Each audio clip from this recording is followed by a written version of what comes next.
반갑습니다. 물리치료사 임원환입니다.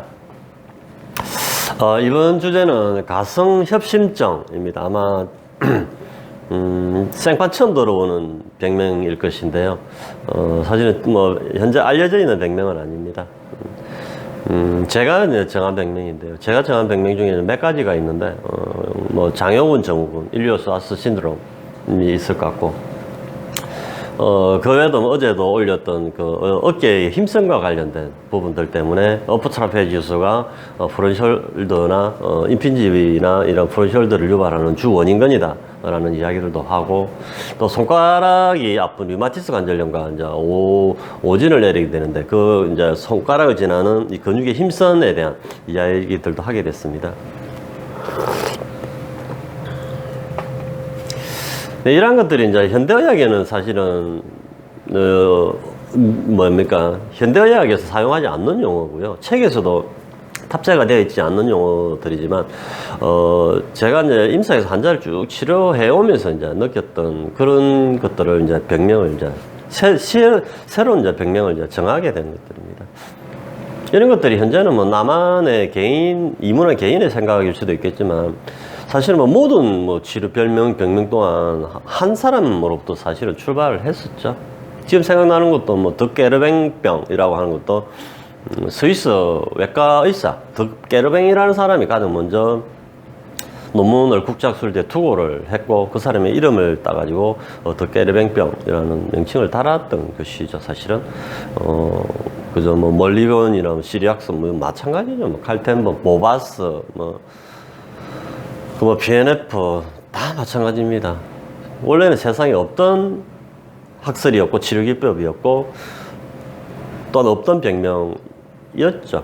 그것들이 이제 많은 사람들에게 알려지기 시작하면서 어느 정도 합의가 되고 과학적으로 이론적인 설명이 이제 가능해지면서 그것이 하나의 병명으로, 하나의 테크닉으로, 하나의 또 학설로 자리 잡아가는 것입니다. 그것이 또 인류의 의학의 역사였던 것이죠. 그 중에 이제 제가 하나 오늘 이 가성협심증이라는 병명을 들고 나왔는데요. 영어로는 슈도 앵지나 팩토리스입니다. 슈도라고 하는 것은 가짜라는 말입니다. 제목에서 이 병명에서도 알 수 있듯이 협심증과 증상은 유사하지만 협심증은 아닌 질환을 말하는 것입니다. 우리가 협심증이라고 하는 것은 이 심장으로 들어오는 세 개의 큰 동맥이 있는데 그걸 관상동맥이랍니다. 코로나리 아테리라고 하는데, 이 관상동맥 폐색에 의해 가지고 이 심장으로 들어오는 혈액이 블락이 되면서 심장근이 펌핑을 하지 않음으로 인해서 몸이 요구하는 혈액의 양을 자심실에 분출을 시켜 나가야 되는데, 분출을 시키려면 혈액을 짜줘야 되는데 심장에서 그러면 심장근이 펌핑 속도를 올려 나가야 된다는 것입니다. 펌핑 속도 올려 나가려면 심장근으로 들어오는 혈액이 원활하게 와줘야만 된다는 것입니다. 엔진에 들어오는 연료가 충분히 와야만 차가 출력을 올려서 속도를 높여가는 것과 비슷한 원리인데요. 우리가 어떤 흥분을 하거나 운동을 하거나 어떤 격렬하게 움직이게 되면 안정시보다는 더 많은 다량의 혈액이 골격근으로 가져야 되는데, 그때 심장은 펌핑 속도를 올리게 해야 되는데, 이때 근육이 팍팍팍 짜주기 위해서는 코로나리 아테리에서 이 심장근으로 혈액이 와야 되는데, 이 코로나리 아테리의 문제로 인해서 심장근으로 혈액이 오지 않음으로 인해서 사지 말단에서 요구하는 그 혈액 양을 충족을 시켜주지 못하기 때문에 그 전조 사인으로 가슴 앞쪽으로 아리한 통증을 이제 보내게 됩니다. 이것이 이제 협심증이라고 하고, 일반적인 심장병이라고 이해를 하시면 되는데요. 이 가성협심증이라고 하는 것은 그런 이제 심장근에 어떤 문제가 있는 것도 아니고요. 또 자심실 비대가 있는 것도 아니고, 또는 심장으로 들어오는 관상동맥이 폐색이 되어 있는 것도 아님에도 불구하고, 그 환자는 이 협심증일 때 그 증상을 보이는 가슴 앞쪽 통증을 호소하는 경우입니다. 왜 그럴까? 왜 이 사람 심장에 문제가 있는 것도 아닌데 혈압이 높지도 않음에도 불구하고 혈관 조영술상의 혈관 내벽이 깨끗함에도 불구하고 왜 이 환자는 가끔씩 가슴 앞쪽이 아프다라고 호소를 하냐라는 것입니다.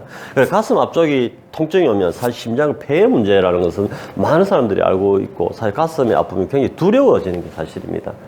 심장이 멈추면 그대로 좀 적사하는 것이니까. 심장근이나 심장근에 혈액을 보내는 관상동맥에 폐색이 있지 않음에도 불구하고 가슴 앞쪽으로 통증을 보내는 이유는 등입니다. 등 12마디에서 신경이 빠져나와 가지고 내장계로 다 들어가고 있습니다. 심장, 폐, 간, 소장, 대장, 신장, 콩팥이라고 하죠. 근데 이 장기들의 기능들이 정상임에도 불구하고 등에서 빠져나오는 신경신호가 와주지 않는다면 그 장기들은 정상적인 운동을 하지 않는 것입니다. 협심증이라는 증상에 포커스를 맞춰보게 되면요. 심장과 폐로 연결되는 신경신호는 어디에서 오냐면 중추 1, 2, 3, 4번 신경 4개, 좌우 4개, 총 8개가 흉통으로 들어가면서 심장과 폐로 신경신호가 가게 되어 있는 것입니다. 심장이 뛰려고 하면은 신경신호가 와야만 뛰게 되어 있거든요. 우리 내 손을 이렇게 움직였잖아요. 그죠? 말을 계속하죠. 어떤 액션을 취하는 이런 것들은 물론 근육이 하는 것이지만 이거는 수의근이라고 합니다. 내가 이제 명령을 내려서 움직이는 거죠. 가만히 있을 때 내가 명령을 내리지 않으면 가만히 있는 것입니다. 아니면 가만히 있으라라고 명령을 내렸기 때문에 가만히 있는 거. 움직이라고 하면 명령을 떨어지면 이렇게 움직이는 것입니다. 손가락을 움직여봐라. 팔을 구부려라. 이런 모든 것도 내 명령에 의해서 움직여지는데 이것을 이제 수의근이라고 합니다. 발론터리 머슬이라고 하고요. 골격근이 아닌 이 내장계나 혈관 이런 것들은 불수의근이라고 하죠. 인발론터리 머슬. 불수의근이라 하더라도 신경 신호가 오지 않으면은 그 장기들은 연동 운동을 하지 않는다라는 것입니다. 가령 hen강등에 이제 불이 들어오려면 전선을 따라 전기가 와야만 hen강등에 불이 들어오는 것과 같은 원리입니다. 형광등에 불이 들어오지 않을 때 형광등을 새 걸로 교체했음에도 불구하고 불이 들어오지 않는 이유는 단 하나입니다. 그 형광등으로 연결되는 전선상의 문제가 있는 것입니다. 우리 인체도 마찬가지거든요. 심장과 폐가 연동 운동을 하지 않는다라고 한다면은 심장과 폐로 연결되는 신경신호에 문제가 있다라는 것을 예측을 할 수가 있어요. 그것이 어디냐면 등이라는 것입니다. 그래서 흉추 1, 2, 3, 4번 신경, 총 좌우 4개, 총 8개 신경이 심장과 폐로 들어오고 있기 때문에 이 등에서 빠져나오는 신경신호가 차단이 되어 있다면 결국 폐 기능은 떨어지게 될 것이고 어떤 격렬하게 운동을 한다든지 했을 때 가슴 앞쪽으로 아리한 통증이 나타나게 되는 것입니다. 그래서 사실은 이런 것들은 이제 젊은 애들한테도 많이 나타나기도 합니다. 갑자기 이제 운동을 하지 않다가 갑자기 격렬하게 운동을 워밍업 없이 한다든지 할 때 통증이 나타나기도 하고요. 일반 어른들도 나타나는데 흥분을 한다든지 아니면 갑자기 등산을 간다든지 어떤 액션을 스포츠 활동할 때 가슴 앞쪽에 아리한 통증이 나타나게 되는 것입니다. 이런 환자들은 사실 심장과 폐에는 아무런 문제가 없어요, 사실. 그래서 그 치료 타겟은 심장과 폐가 아니라 또 심장과 폐로 연결되는 관상동맥이 아니라 등이 되는 것입니다. 소라식 머슬이라고 하는데 이 척추 기립근들을 계속 풀어내고 교정을 해줌으로 인해서 심장과 폐로 들어가는 신경신호를 원활하게 만들어줄 수 있는 것입니다.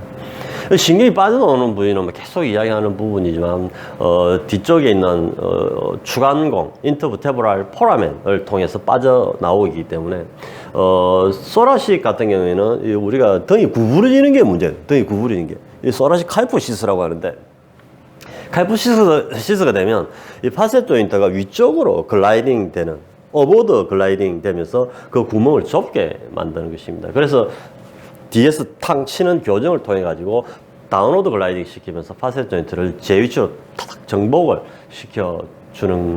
주게 되면은 그 인터버테브랄 포라멘의 구멍이 넓어지는 것이죠.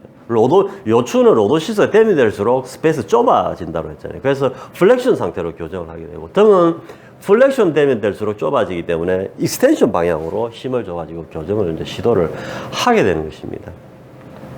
그래서 이제 그 등 근육을 실제로 단단하게 굳어 있거든요. 그 단단하게 굳어 있는 근육들을 계속 풀어나가고 이래도 스트레칭도 하고 뭐 열도 넣고 각종 운동 방법을 통해 가지고 스트레칭하고 그다음에 등을 탁 교정을 해 나가게 되면은 이런 이제 가성협심증들이 쉽게 해결이 되더라 라는 것이 제 생각입니다. 그래서 가끔씩 이제 심장에 문제가 없음에도 불구하고 어떤 운동을 할 때, 운동을 할 때 가슴 앞쪽이 아리하든지 통증이 온다고 하면 두려워하지 마시고요. 나의 등이 많이 굳었구나 라고 생각을 하시고 기지개도 켜고 스트레칭도 하고 또 밖에 나가서 유산소 운동을 해가 땀이 좀 흐르는 스포츠 활동을 좀 하는 것들이 근육을 푸는데 좀 도움이 됩니다. 그래도 잘 안 된다면 결국 답은 하나밖에 안 남습니다. 도수 치료를 통해 가지고 그 뭉친 근육을 타겟으로 계속 풀어 나가고 척추를 교정을 해 나감으로 인해서 해결을 할 수 있다라는 것이 도수 치료를 하고 있는 물리치료사인 저 이문환의 흔들리지 않는 생각입니다. 이상으로 가성협심증, 제가 정한 병명인데요. 슈도 앵규너 팩토리스에 대한 강의를 마치겠습니다. 감사합니다.